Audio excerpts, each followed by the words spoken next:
అమెరికాకు వెళ్లాలంటేనే భారతీయులు వణికిపోయే పరిస్థితి వచ్చిందా? తాజాగా అమెరికాకు చెందిన బ్యూరో ఆఫ్ లేబర్ స్టాటిస్టిక్స్ యువతను మరింత భయపెడుతోంది. అక్కడ పరిస్థితి ఏంటి అని ప్రవాస భారతీయులకు ఫోన్ చేస్తే ముందుగా వచ్చే మాట ఒక్కటే, వద్దు బ్రో, ఇప్పుడు అమెరికాకు రావద్దు. పెరుగుతున్న ఖర్చులు, పడిపోతున్న ఆదాయం, వెంటాడుతున్న అప్పులు, ఇది పరిస్థితి అంటున్నారు అమెరికాలోని మనవాళ్లు.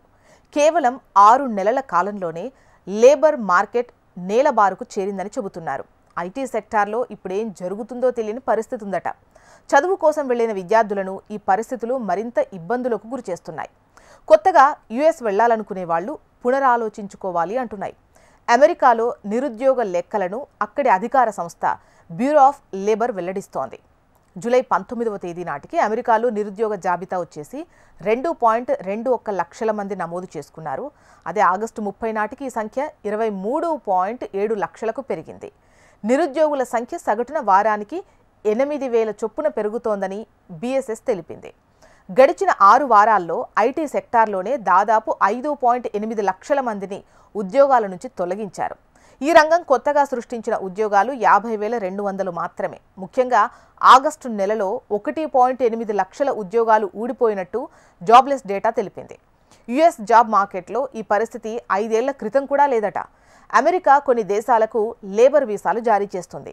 మాల్స్, పెట్రోల్ బంకులు, రెస్టారెంట్లు, డెలివరీ విభాగం తదితర చోట్ల శారీరక శ్రమ చేసే కొన్ని రకాల పనులను క్లాస్ 4గా విభజించారు. ఈ పనులు చేసేందుకు భారతీయులకు అనుమతి లేదు. లేబర్ వీసాలో భారతీయులను మినహాయించారు. అయితే మెజారిటీ భారతీయ విద్యార్థులు చదువుకుంటూనే ఇటువంటి పార్ట్ టైం ఉద్యోగాలు చేస్తూ ఉంటారు. ట్రంప్ వచ్చిన తర్వాత లేబర్ మార్కెట్పై ఆంక్షలు ఎక్కువయ్యాయి.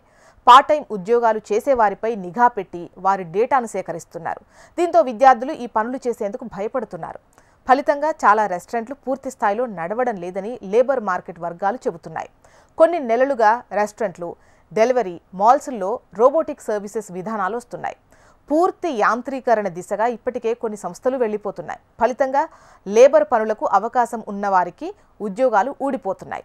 ఇక ఐటీ రంగం పూర్తిగా సర్వీస్ సెక్టార్ పైనే ఆధారపడి ఉంది. అమెరికన్ కంపెనీలు భారత్లో ఉండే ఉద్యోగులను నియమించుకుంటున్నాయి. అమెరికాలో ఎక్కువ వేతనం ఇచ్చే కన్నా భారత్లో తక్కువ వేతనంతో రిమోట్ పని విధానం చేయించుకుంటున్నాయని భావిస్తున్నాయి. మరోవైపు ఈ ఆర్టిఫిషియల్ ఇంటెలిజెన్స్ ఐటీ సెక్టార్పై ప్రభావం చూపుతోందట. టారిఫ్లు విధిస్తే ఇండియాలో పనిచేసే ఉద్యోగి వేతనం ఇంచుమించు అమెరికాలో ఉద్యోగి వేతనంతో సమానం. సో ఫలితంగా కంపెనీలు ఆర్థికంగా దెబ్బతినేటువంటి ఛాన్స్ ఉంటుంది. అమెరికా ఫెడ్ రేట్లపై ఐటీ కంపెనీలు ఇప్పుడు ఆశలు పెట్టుకున్నాయి. సానుకూల నిర్ణయాలుంటే తప్ప ఐటీ బతకడం కష్టమని ప్రవాస భారతీయులు అంటున్నారు. ఇది కరెక్ట్ సీజన్ కాదు. టారిఫ్ల ఫలితం లే ఆఫ్లు ఇచ్చారు. యుఎస్ నిబంధనల ప్రకారం గ్రీన్ కార్డు ఉన్న వాళ్లకు 6 నెలలు నిరుద్యోగ భృతిస్తారు. జాబ్లెస్ డేటాలో నమోదు చేసుకోవాల్సి ఉంటుంది. ఇలా జాబ్లు కోల్పోయే వారి సంఖ్య పెరుగుతోంది. ఈ టైంలో కొత్త వాళ్లు అమెరికాకు రావద్దు అని సూచిస్తున్నారు. రెస్టారెంట్లో భారతీయ విద్యార్థులు పనిచేసినంత కాలం సమస్య ఉండేది కాదు. అనధికారమే అయినప్పటికీ కానీ వాళ్లకు ఆర్థికంగా ఎంతో కొంత చేయూత ఉండేది. ట్రంప్ వచ్చిన తర్వాత విద్యార్థులు పనిచేయడం లేదు. అమెరికాలో అధికారిక లేబర్ వీసా ఉన్నవాళ్ల కోరికలు తీర్చలేరు.